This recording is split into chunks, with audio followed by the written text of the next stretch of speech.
안녕하세요. 은혜샘교회 성도 여러분, 최선종 목사입니다. 오늘은 6월 20일 시편 26편부터 31편까지를 함께 살펴보도록 하겠습니다. 그러면 바로 1단계 본문 내용 파악하기를 시작하도록 하겠습니다. 1단계 본문 내용 파악하기를 모두 마쳤습니다. 이제 2단계 질문 만들기인데요. 두 가지 질문을 만들었는데 먼저 26장 1절입니다. 내가 나의 완전함에 행하여 싸우니? 라고 얘기를 합니다. 이게 사람이 완전할 수 없는데 나는 지금 완전하게 행했다라고 말하는 건지 아니면 다른 의미가 있는 건지 찾아보고 싶어서 이걸 첫 번째 질문으로 잡았고요. 두 번째 질문은 27장 4절입니다. 잘 알고 있는 유명한 구절이죠. 내가 여호와께 바라는 한 가지 일 그것을 구하리니 곧 내가 내 평생에 여호와의 집에 살면서 여호와의 아름다움을 바라보며 그의 성전에서 사모하는 그것이라 라고 얘기를 하는데 이게 정말로 내 한 가지 소원이 있습니다. 경제적 생활 하나도 안 하고 다른 아무것도 안 하고 그냥 성전에서만 있으면서 하나님께 찬양만 하고 싶습니다. 이 말이 맞는지 아니면 다른 의미가 있는지 한번 찾아보고 싶어서 오늘의 두 번째 질문을 한번 잡아봤습니다. 네, 그럼 이제 3단계 질문에 대한 대답 찾기로 넘어가도록 하겠습니다. 3단계의 질문에 대한 대답 찾기를 시작하도록 하겠습니다. 먼저 26장 1절인데요. 이게 한글 성경하고 히브리어 성경이 어순이 좀 다릅니다. 히브리어 성경은 제일 먼저 나오는 말이 나를 판단하소서로 시작하거든요.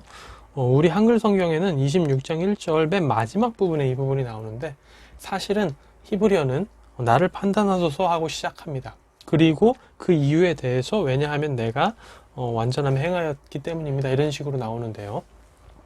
여기서 이 완전함에 행했다라는 것은 내가 막 진짜 하나님처럼 완전 무결하게 살았다 이 얘기를 하는 게 아니라 여기서 완전함에 행하였다라는 것은 내가 내 양심에 비추어 봤을 때 거리낌 없이 이제까지 하나님 앞에서 살아왔다라는 겁니다. 하나님 앞에서 사람 앞에서 내 양심에 거리낌 없이 올바르게 살려고 노력해 왔습니다. 난 올바르게 살아왔습니다. 이런 의미라는 거죠. 그러니까 이제 이 부분을 해석할 때는 그런 부분에서 이제 좀 오해가 없어야 되겠다라는 것을 우리가 알 수 있을 것 같고요. 두 번째 질문이었죠. 27장 4절이었습니다. 내가 여호와께 바라는 한 가지 일 그것을 구하리니 곧 내가 내 평생에 여호와의 집에 살면서 여호와의 아름다움을 바라보며 그의 성전에서 사모하는 그것이라 라는 건데 이게 내가 정말 한 가지 바라는 일이 다른 아무것도 안 하고 오직 하나님의 그 성전에만 있으면서 하나님을 찬양하고 싶습니다 라는 의미이냐 였죠. 결론부터 말씀드리면 아닙니다. 여기서 이 말하는 것은요. 여호와의 집에 살면서 여호와의 아름다움을 바라보며 그의 성전에서 사모하는 그것이라는 것은 그러니까 지금으로 따지면 하루 종일 교회에 있으면서 계속해서 하나님을 찬양하고 예배하는 그런 삶만 살고 싶다. 다른 건 다 치우고 그렇게 살고 싶다. 이 얘기가 아닙니다. 이 얘기는 내가 평생 하나님 앞에 예배자로 살고 싶습니다. 라는 의미입니다. 우리에게 주어진 사명이 있습니다. 하나님이 우리를 부르신 소명이 있고 그 소명에 따른 사명이 있죠.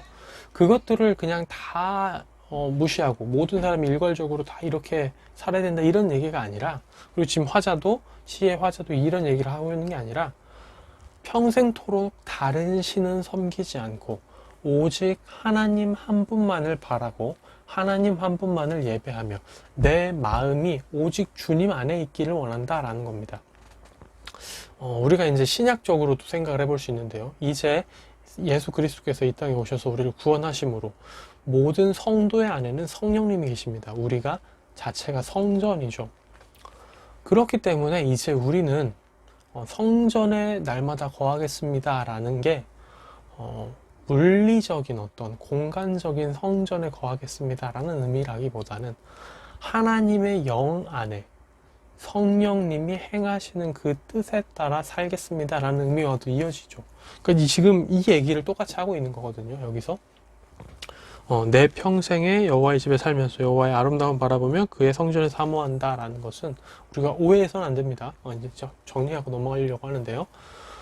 교회에 살면서 24시간 찬양하고 예배드리고 싶다 이 얘기가 아니라 내 평생에 주님 안에만 거하며 평생 주님을 예배하는 주님 한 분만을 섬기는 그런 예배자로 살고 싶다라는 의미입니다. 우리가 그렇게 이해를 하면 오해가 없을 것 같습니다. 네, 그럼 이제 4단계 본문 묵상하기로 넘어가도록 하겠습니다. 4단계 본문 묵상하기까지 모두 마쳤습니다. 이제 마지막 5단계 적용하기인데요. 저는 먼저는 31장 18절을 묵상을 하게 됐습니다. 두 번째 묵상했던 건 31장 23절인데요. 그 두 개가 결국 이어지긴 합니다.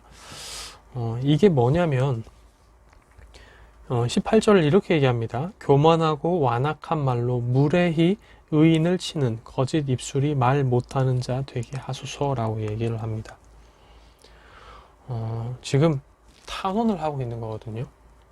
의인을 치는 자가 있는데 네 가지 특징이 있습니다. 결국 하나하나 이렇게 꼬집어 보면요. 첫 번째는 교만한 사람, 두 번째는 완악한 말을 하는 사람, 세 번째는 무례한 사람, 네 번째는 거짓말하는 사람, 이렇게 우리가 생각을 해볼 수가 있습니다. 우리가 피해야 할 모습인 거죠. 우리가 사람과 하나님 앞에서 교만하지 말아야 되고, 우리의 마음이 완악하지 말아야 되고, 우리가 고집한 것을 가지고 끝까지 그것을 강행하려고 해서는 안 된다는 거죠. 또한 무례하지 말아야 하고 또 거짓말하지 말아야 합니다. 이런 부분들을 보면서 내가 하나님과 사람 앞에 이 네 가지 악을 행하지 않도록 늘 조심해야겠다라는 생각을 합니다. 그래서 이제 적용도 오늘 하루를 살아가면서 하나님과 사람 앞에 이렇지 않도록, 거꾸로 얘기를 하면 이렇게 얘기할 수 있죠. 교만하지 않고 겸손하게 우리가 나아갈 수 있을 거고요. 완악한 대신에 그 사람들의 말을 잘 듣고 수용할 수 있을 겁니다.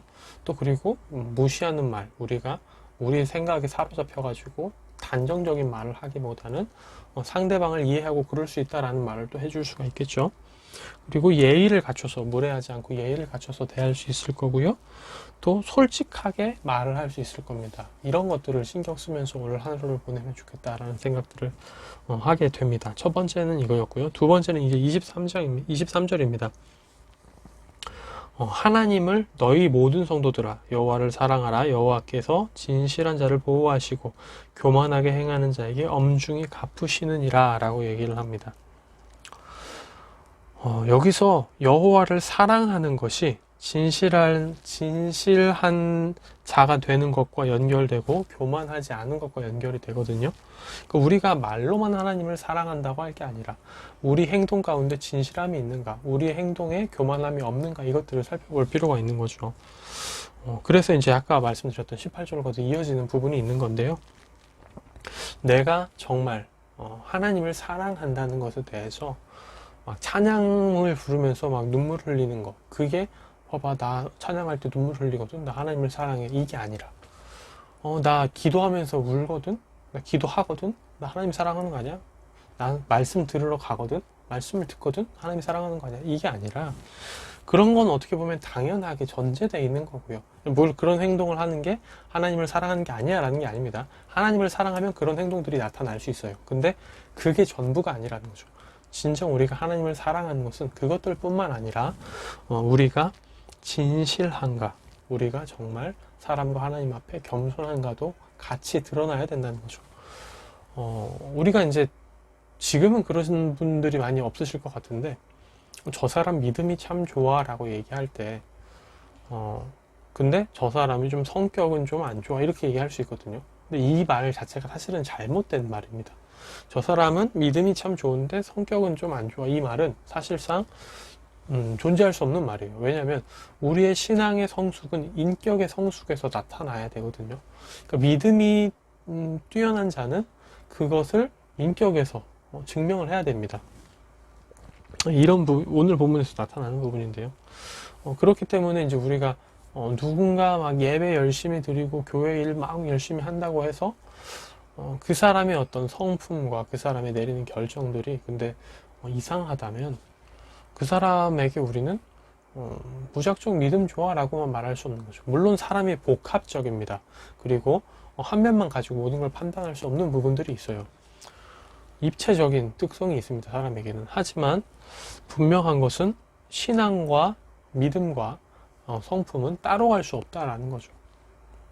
이 점을 우리가 좀 염두에 둬야 될 필요가 있습니다. 그래서 23절을 묵상하면서는 내가 하나님을 사랑하는 게 나의 인격적인 부분에서도 드러나도록 노력해야겠다. 내가 정말 진실한가? 하나님과 사람 앞에 진실한가? 내가 정말 하나님과 사람 앞에 교만하지 않고 겸손한가? 이것들을 다시 한번 더 돌아보고 생각해보며 그렇게 나아가는 내가 되야겠다. 이런 결단들과 생각들을 하게 됩니다. 네, 오늘의 큐티는 여기서 마무리가 되고요. 내일 다시 뵙도록 하겠습니다. 안녕히 계세요.